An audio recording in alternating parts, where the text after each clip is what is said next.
Just getting all the technology ready here.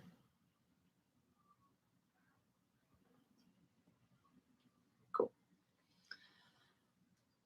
So, because of the fact that there's still such a stigma around mental health and just getting help for your mental health, that and the fact that asking for help is such a massively impressive thing, then what I want to do today, because of the fact that there's a stigma about your mental health and that asking for help is so challenging, and then we put a lot of emphasis on how impressive it is to ask for help, which it is, and it should receive all that attention.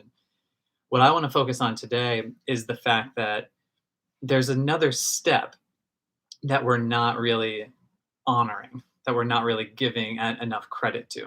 And that's just the act of acknowledging that you need help.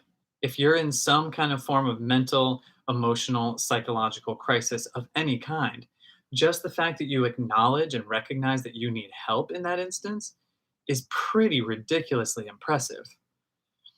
Think about this: the acknowledgement and acceptance of the fact that you need some kind of help is the precursor to asking for help.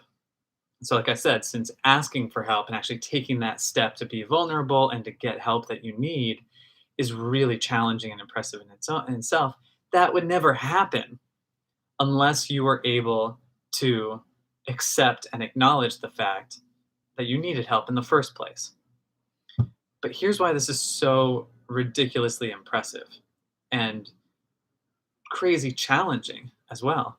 It's the fact that if you're in some kind of emotional crisis, mental and emotional crisis, oftentimes that comes with a massive amount of stress, massive amount of anxiety, tension, overwhelm. You're just not, everything's just painful. You might be feeling really stuck.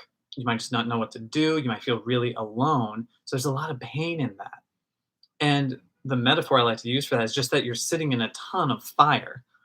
There's just a lot happening. You're overstimulated, and the emotions feel massive, which is why it feels so overwhelming, right?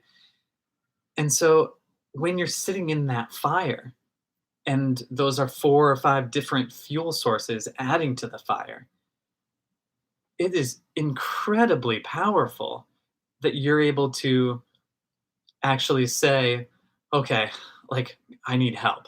That you're actually able to think through that emotional fire.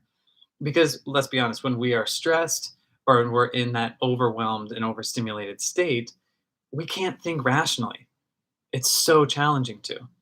And so the fact that anybody who ultimately asks for help, or even those who don't ask for help, if you're able to just think presently when you're feeling that much overwhelm and anxiety and stress all at once, and you're feeling alone, you don't know what to do, the fact that you can realize, okay, I think I need help, and that thought pierces through all of it, that's so challenging.